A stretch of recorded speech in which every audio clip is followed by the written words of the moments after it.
আজিৰ ভিডিঅ'ত মোৰ ফুলনিত কি কাটিং পুলি লগাইছোঁ সেইবোৰ আপোনালোকক দেখুৱাবলৈ ওলাইছোঁ। গতিকে পলম নকৰি বলক ভিডিঅ'টো আৰম্ভ কৰোঁ। প্ৰথমতে আপোনালোকক দেখুৱাইছোঁ মুন্নি বাইদেৱে আনি দিয়া এই ইন্দ্ৰমালতী কেইজোপা আৰু ইয়াৰ লগতে ইয়াতে নিধিয়ে টাবতে আহি গুজি থৈ দিছে পইনচেতিয়া ভাঙি থকা ডাল এটা। গতিকে এইটো এনেকৈ ইয়াতে ৰাখি থৈছোঁ। এই গছবোৰ ডাঙৰ হোৱাৰ পিছত ইয়াৰ আগবোৰ ছিঙি পুনৰ কাটিং লগাব পৰা যাব। সেইকাৰণে এতিয়াই ৰুই থৈছোঁ। আপোনালোকে কাটিং লগালে নে নাই লগোৱা কমেণ্ট বক্সত কমেণ্ট কৰি জনাবচোন। আপোনালোকে যদি ইন্দ্ৰমালতী এতিয়ালৈকে কাটিং ৰোৱা নাই তেতিয়াহ'লে আপোনালোকে ৰুব পাৰে। আৰু এইজোপা আমাৰ ছাৰে আনি দিছিলে স্কুলত। গতিকে ইয়াতে আনি মই এনেকৈ ৰুই থৈছোঁ। এইজোপা এতিয়া মই ইয়াতে ঠাণ্ডাতে 2 দিনমান ৰাখি থ'ম আৰু তাৰপিছতহে নি গ্ৰিলত হেং কৰি থ'ম। আৰু লগতে এইজোপাও ছাৰে দিছিলে আৰু এতিয়া ধুনীয়াকৈ ইয়াতে ৰুই থৈছোঁ। কেনেকুৱা লাগিছে আপোনালোকে মোক কমেণ্ট বক্সত কমেণ্ট কৰি জনাব। এইটো হৈছে জেট প্লেণ্টৰ কাটিং। জেট প্লেণ্ট আৰু ভেৰিগেটেড জেট প্লেণ্ট আছে। সেইটো কাটিং ইয়াতে লগাই থৈছোঁ আৰু ইয়াত এতিয়া পোহৰ কম থকাৰ কাৰণে ভালকৈ স্পষ্ট হোৱা নাই। গতিকে আপোনালোকক মই পোহৰলৈ নি এইটো দেখুৱাম। আৰু এইফালে মই এনেকৈ টাবত মাটি সদায় আনিয়ে থৈ দিওঁ, তেতিয়া ফুল আনিলে ৰুবলৈ সুবিধা হয়, আকৌ মাটি আনিবলৈ যাবলগীয়া নহয়। গতিকে ইয়াতে এইটো মই পোহৰলৈ আনি দেখুৱাইছোঁ আপোনালোকক। এইটো সৰু প্ৰজাতিৰ জেট প্লেণ্ট হয়। এতিয়া বহুত ধুনীয়াকৈ গ্ৰথ হৈছে আৰু এইজোপা ভেৰিগেটেড মাজতে গ্ৰথ হোৱা নাছিলে, কিন্তু এতিয়াহে তলৰ ফালৰ পৰা নতুন নতুন পাত ওলাইছে। গতিকে এতিয়া দেখিবলৈ অলপ ধুনীয়া হৈছে। এইবোৰ মই ৰিপৰ্টিং কৰা নাই, অলপ গ্ৰথ হ'বলৈ দিছোঁ আৰু কেইদিনমানৰ পিছত এইবোৰ ৰিপৰ্টিং কৰিম বুলি ভাবিছোঁ।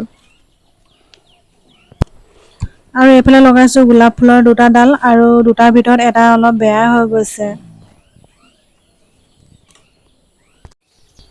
আৰু এইফালে চাওক, এইফালে মই ইয়াতে কালামচুৰ সৰু সৰু ডাল কেইটামান আনি এনেদৰে লগাই থৈছোঁ।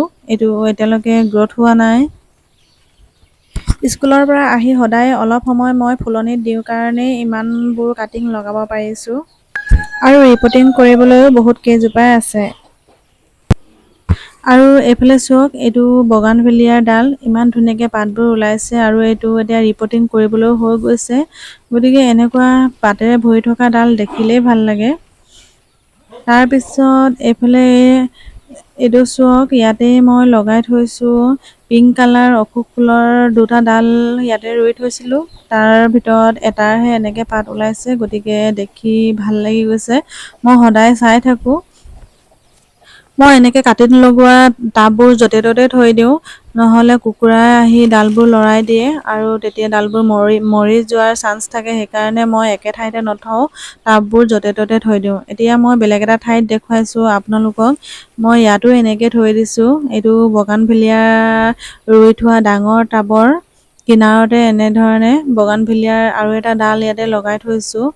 আৰু ইয়াত এতিয়া কুকুৰাও লৰাব নোৱাৰে, কিন্তু ইয়াৰ পৰা এতিয়া ধুনীয়াকৈ পাতটো ওলাইছে।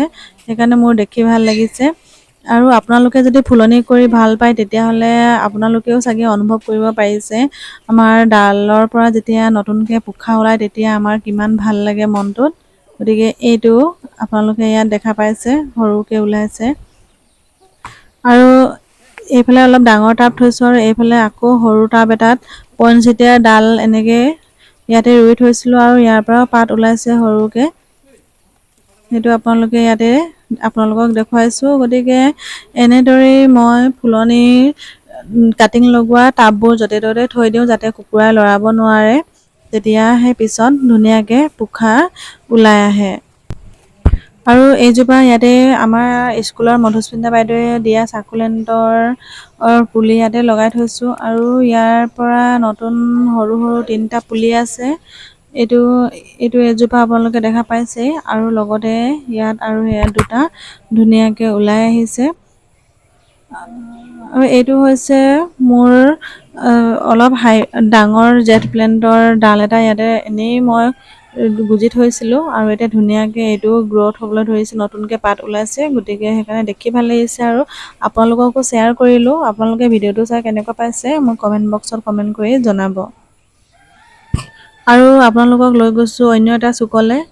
গতিকে ইয়াতো মই এনেকৈ থৈ দিছিলোঁ। এইটো মই আপোনালোকক ভিডিঅ'ৰ আগতেই দেখুৱাইছিলোঁ এনেকুৱা ধৰণৰ পাতৰ ফুল।